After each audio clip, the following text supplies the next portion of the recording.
জুলাই আগস্টের পরিবর্তিত পরিস্থিতিতে বাংলাদেশের দায়িত্ব নেয় অন্তর্বর্তী সরকার।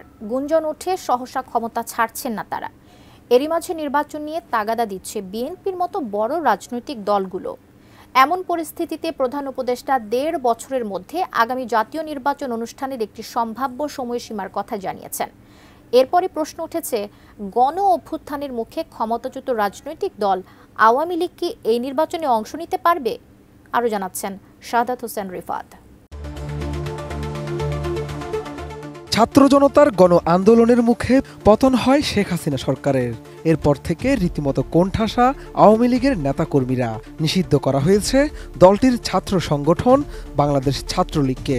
সব মিলিয়ে অস্তিত্ব সংকটে ভুগছে আওয়ামী লীগ। এমন পরিস্থিতিতে শেখ হাসিনার পতনের পর যেসব বিষয় নিয়ে বেশি আলোচনা হচ্ছে তার মধ্যে অন্যতম আগামী নির্বাচনে আওয়ামী লীগের অংশ নেয়ার বিষয়টি। প্রশ্ন উঠেছে, আসন্ন নির্বাচনে অন্যান্য দল অংশ নিতে পারলেও আওয়ামী লীগের জন্য সেটা সম্ভব হবে কিনা।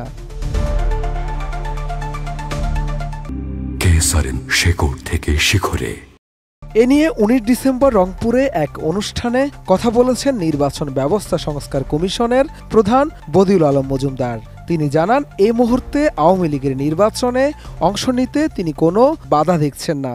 আমরা চাই যে একটা অন্তর্ভুক্তমূলক নির্বাচন সব দলের অবশ্যই যারা নির্বাচনের জন্য তারা প্রস্তুত হয়ে নির্বাচনে অংশগ্রহণ করতে পারবে এবং কোনো রকম বাধা বিপত্তি তাদেরকে দেওয়া হবে না, বাধার জন্য বাধা সৃষ্টি করা হবে না। সেরকম আমরা একটা নির্বাচন চাই এবং আমি আশা করি যে সব দলই এই নির্বাচনে অংশগ্রহণ করবে। নির্বাচন ব্যবস্থা সংস্কার কমিশনের প্রধানের এই বক্তব্যের পর তা প্রত্যাখ্যান করে ওই রাতে বিবৃতি দেয় বৈষম্য বিরোধী ছাত্র আন্দোলন, যেখানে বলা হয় বৈষম্য বিরোধী ছাত্র আন্দোলন যে কোনো রাজনৈতিক কর্মকাণ্ডে আওয়ামী লীগের অংশগ্রহণের বিপক্ষে অবস্থান করে। নির্বাচন সহ যে কোনো রাজনৈতিক কর্মকাণ্ডে আওয়ামী লীগ অংশগ্রহণ করলে জুলাই গণ অভ্যুত্থানে শহীদদের রক্তের অবমূল্যায়ন হবে।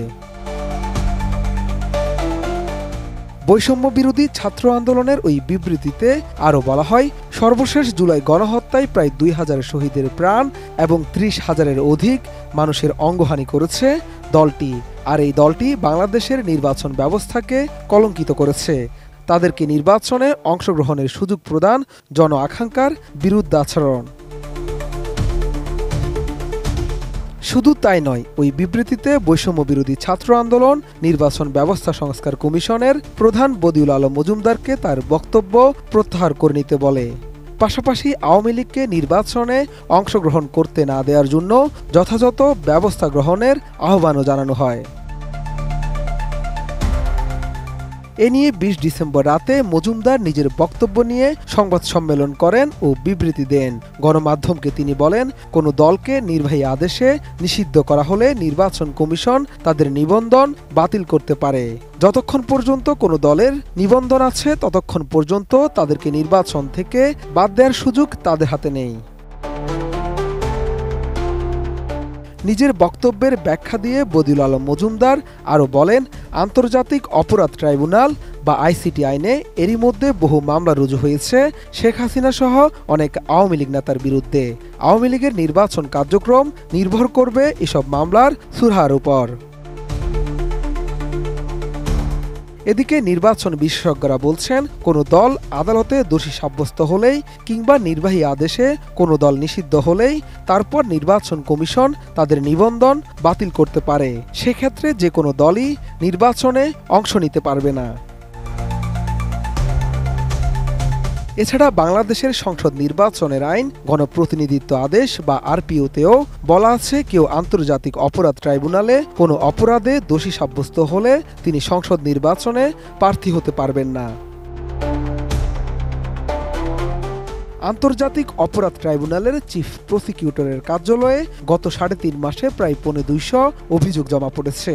এতে সাবেক প্রধানমন্ত্রী শেখ হাসিনা, আওয়ামী লীগ সরকারের মন্ত্রী, সাবেক প্রধানমন্ত্রীর উপদেষ্টা, প্রতিমন্ত্রী, সংসদ সদস্য, আওয়ামী লীগ ও অঙ্গ সংগঠনের বিভিন্ন পর্যায়ের নেতাকর্মী, ১৪ দলের শীর্ষ নেতা, সাবেক ও বর্তমান আমলাসহ অনেককেই আসামি করা হয়েছে। শাহাদাত রিফাত, এটিএন নিউজ, ঢাকা।